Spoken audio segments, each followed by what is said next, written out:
தடையின்றி நம் நினைத்த காரியங்கள் வெற்றியடைய மிகவும் எளிமையான ஒரு வழிபாடு. நம் முருக கடவுளுக்கு செவ்வாய் ஓரையில் நெய் தீபம் ஏற்றி வழிபாடு பண்ணும்போது கண்டிப்பாக நம் நினைச்ச காரியங்கள் நடக்கும்.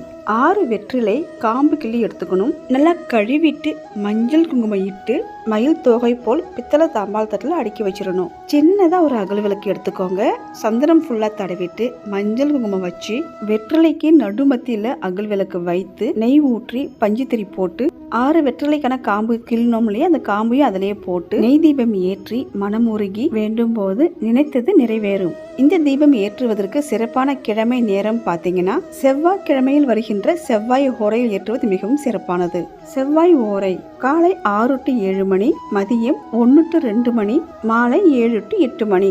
முருகருக்கு செவ்வாய் ஓரையில் நைவேத்தியம் செய்து நெய் தீபம் ஏற்றி வழிபாடு பண்ணும்போது வேண்டிய வரம் கிடைக்கும்.